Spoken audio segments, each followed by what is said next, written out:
अस्सलाम वालेकुम ख़वातीन हज़रात, मैं हूँ मिर्ज़ा उस्मान बेग। उम्मीद करता हूँ आप लोग खैर वाफ़िय से होंगे। आज जिस शख्सियत से आपको मुतारफ़ करवाएँगे वो पाकिस्तान फ़िल्म इंडस्ट्री का एक बहुत बड़ा नामवर शायर, नग़मा निगार वारिस लुधियानवी हैं। पाकिस्तान में कोई भी शादी मैं समझता हूँ नामुकम्मल रहती है इनके गीत के बगैर, चाहे वो आज के 21वीं सदी की कोई शादी क्यों ना हो। देसां दा राजा, मेरे बाबुल दा प्यारा, अमड़ी दे दिल दा सहारा, ये गीत किसने नहीं सुन रखा होगा। मतलब इतना मारूफ गीत था, फ़िल्मी गीत था, लेकिन हर शादी ब्याह में कह लें ये गीत अभी भी लगता है, इसके ऊपर बच्चे परफॉर्मेंसेस देते हैं। तो वारिस लुधियानवी की शख्सियत और फ़न पर बात करने के लिए हमारे साथ हमेशा की तरह मौजूद होंगे डॉक्टर एम इब्रार, जो कि लाहौर के इल्मी और अदबी हलकों में किसी भी तारुफ के मुहताज नहीं। डॉक्टर साहब से जानते हैं वारिस लुधियानवी साहब की शख्सियत और फ़न के बारे में। अस्सलाम वालेकुम डॉक्टर साहब। वालेकुम सलाम। क्या हाल चाल है डॉक्टर साहब? जी, अल्लाह की रहमत, फर्स्ट क्लास। डॉक्टर साहब, इन्होंने बेशुमार फ़िल्मों के गीत लिखे, ख़ास तौर पे अगर पंजाबी फ़िल्मी गीतों की हम लोग बात करें, तो जितने भी ज़्यादातर हम लोग मकबूल गीत देखते हैं, वो वारिस लुधियानवी साहब के हैं। तो आप मेरे नाज़रीन को वारिस लुधियानवी साहब के बारे में क्या बताएँगे? वारिस लुधियानवी जो है वो 11 अप्रैल 1928 को लुधियाना में पैदा हुए। आपका ताल्लुक जो है वो गुजर बरादरी से था, जिनका प्रोफेशन जो है वो दूध है, और वो ये भी उसी के साथ मुंसलिक थे। लेकिन ये बचपन में इन्होंने शायरी करनी शुरू कर दी थी, और ये शायरी करते रहे शुरू में। फिर इनका आजिज़ तखल्लुस था, लेकिन जब 1947 में ये लाहौर आ जाते हैं, तो लाहौर फिर इनकी मुलाकात होती है उस्ताद दामन के साथ। तो उस्ताद दामन उस वक़्त एक बड़ा नाम था पंजाबी के हवाले से। तो उस्ताद दामन फिर इनका नाम जो है वो रखते हैं वारिस। उस्ताद कहते हैं कि अब तुम्हें जो है ना अपनी शायरी का वारिस मिल गया, उस्ताद मिल गया, और इसलिए अब तुम्हारा नाम वारिस है।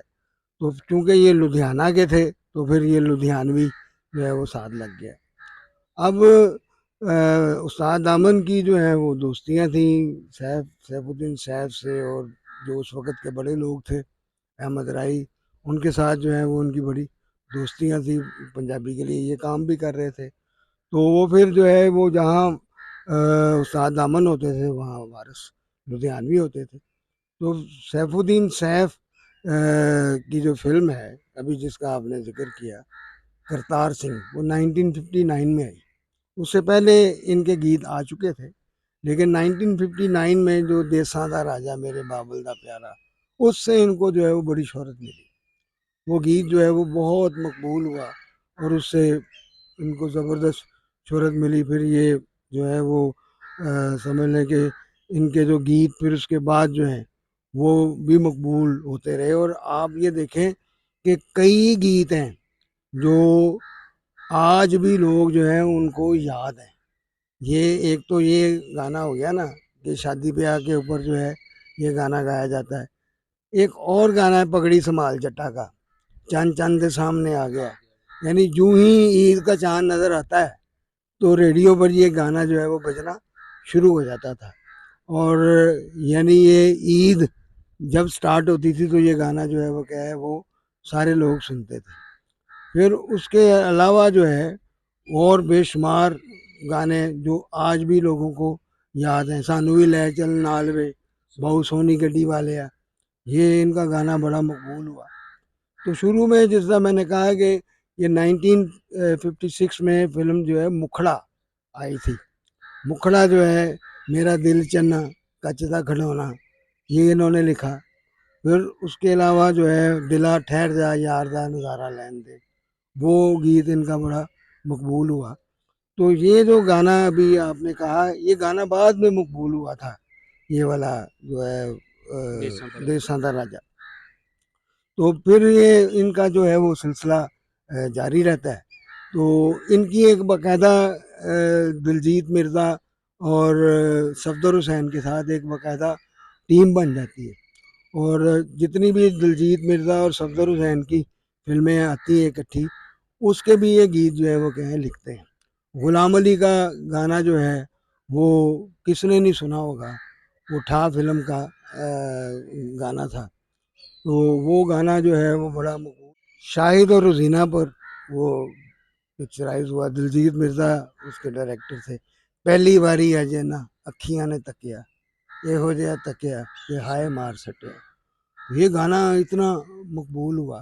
फिर उसके अलावा जो है वो जो अपना पहला वार फिल्म थी, उसमें भी इनका गाना चंबे दिए बंद कलिए, वो बड़ा मकबूल हुआ।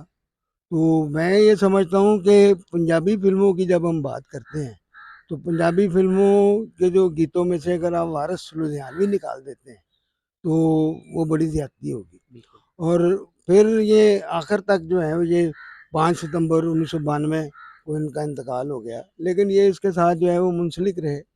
जो बड़ी मशहूर फिल्म 2 अगस्त 1981 को रिलीज़ हुई, शेर खान का बड़ा मकबूल गाना है, झांझरिया पहना दो बिंदिया भी चमका दो, ये उनका गाना जो है वो बड़ा मकबूल हुआ। तो वारिस लुधियानवी जो है वो हर दौर के शायर रहे हैं, हर दौर में उन्होंने जो है वो सुपर हिट गाने दिए हैं और वो हर दौर की ज़रूरत रहे हैं। तो मैं ये समझता हूँ कि इनके ये जो गाने हैं, ये 2-3 गाने, ये तो जब तक पंजाबी गानों का ज़िक्र रहेगा, वो गाना जो है वो क्या है, वो गाने इनके सदाबहार रहेंगे। फिर एक फ़िल्म आई थी नगमा हबीब की लंगोटिया, लंगोटिया फ़िल्म का गाना बड़ा मकबूल हुआ था। वो नगमा पर पिक्चराइज़ हुआ और छुप जाओ तारियो पा दियो हनेर में, असां इस रात दी नी वेखनी सवेर में। फिर सैयद नूर ने एक फ़िल्म बनाई थी डकैत, उस डकैत में जो है वो जेल के अंदर जो कैदी हैं, जो मायूस हुए कैदी हैं, वो दोबारा जो है वो क्या है ये गीत वो कैदी सारे गाते हैं कि कल फांसी हो जानी है तो छुप जाओ तारे हो। तो मैं ये समझता हूँ कि जिस तरह मैंने पहले कहा कि ये जो शायर होते हैं ना, ये अपने अहद को साथ लेकर चलते हैं। कामयाब वही होता है जो अपने अहद को साथ लेकर चले, वो जो है वो रवायत के साथ जो है जदीदियत का भी कायल हो। तो वारिस लुधियानवी रवायती शायर तो थे, लेकिन वो जैसे जैसे नई सिचुएशंस आती थी उनके ऊपर जो है वो गाने लिखने की भरपूर सलाहियत रखते थे। बिल्कुल, डॉक्टर साहब मेरे जब आप बात कर रहे थे कई वाक़यात ज़हन में आए, जैसे आपने कहा कि जब भी पंजाबी गानों की तारीख़ लिखी जाएगी उसमें अगर वारिस लुधियानवी को निकाल दिया जाएगा तो वो तारीख़ जो है वो नामुकम्मल रहेगी। देसा का राजा मेरे बाबुल दा प्यारा थे हम लोग बात कर रहे थे, तो उसके उससे रिलेटेड इतने वाक़यात मशहूर हैं। कुछ बातें कह लें मैं नहीं करता, जानबूझ के नहीं मैं किया करता, पता होता है स्टोरी का, लेकिन असल मकसद हमारा ट्रिब्यूट पेश करना होता है, लेकिन उसमें हम कोई ऐसी बात कर दें जिससे वो किसी की कह लें कि कोई जागरसाई हो या कोई उसका मज़ाक बनाया जाए, तो इसलिए ऐसी बात हम लोग नहीं करते वीडियो में। तो इनको एक दफ़ा किसी ने पुलिस वाले ने रोक लिया जी डॉक्टर जी साहब, जी। तो वो वाक़या बड़ा मारूफ हुआ, तो उन्होंने कहा कि तू पुत्रा वो गाना सुनिया देसां दा राजा, वो मैं लिखिया, तो वो एसएचओ ने फिर आदमी साथ भेजा कि जाओ इन्हां नूं छड्ड के आओ घर च लुधियानवी साहब नूं। उसके अलावा बड़े फिर इनके बेटे पूरी फैमिली डॉक्टर साहब अमेरिका शिफ्ट हो गई हुई है। तो क्योंकि मैं इनकी कब्र तलाश कर रहा था पिछले कई सालों से, तो इनके नाम पे लाहौर में एक रोड भी है सुल्तानपुरा, जब हम लोग एक बड़ा मारूफ दरबार है घोड़े शाह, जी जी। उसके करीब एक गली है, उसका बाकायदा नाम वारिस लुधियानवी स्ट्रीट है।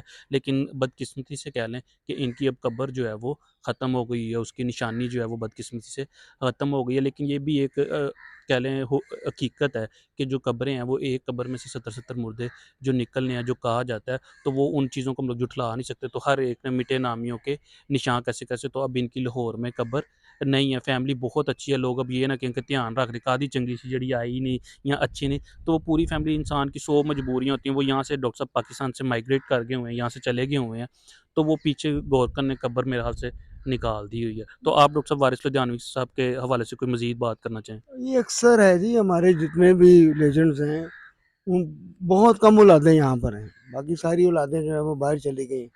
फिर कुछ औलादों ने ये किया कि वो जहाँ जहाँ थे अपने बड़ों की कब्रें वहीं बना दी। हाँ जी। जैसे जो है वो मोहम्मद कबीर खान है और बेशुमार नाम है, सबिया ये खानम। सबिया खानम है, बेशुमार नाम है जिनकी कब्रें जो हैं वो यहाँ पर नहीं है। हमारे बुद्धियो समा थे एक बड़े अच्छे आर्टिस्ट, तो उनकी कब्रें बाहर हैं, वो इसीलिए बाहर हैं कि वहाँ पर जो है वो सिस्टम है, एक पक्की कब्र बना दी जाती है और वो जो है वो क्या है वो सारी फिर ज़िंदगी रहती है, कोई जाए ना जाए लेकिन उसका निशान जो है वो क्या है रहता है। बाकी रहता है। तो मैं ये समझता हूँ कि वारिस लुधियानवी जो है वो सिचुएशन के बादशाह थे। डायरेक्टर जो उनको सिचुएशन बताता था तो वो बड़ी जल्दी उसको पिकअप करते थे और उस सिचुएशन के ऊपर जो है वो क्या है बड़ा अच्छा गाना लिख लेते थे। तो आखिर में दुआ है कि अल्लाह ताला उनको जन्नतुल फिरदौस में आला मकाम अता करे।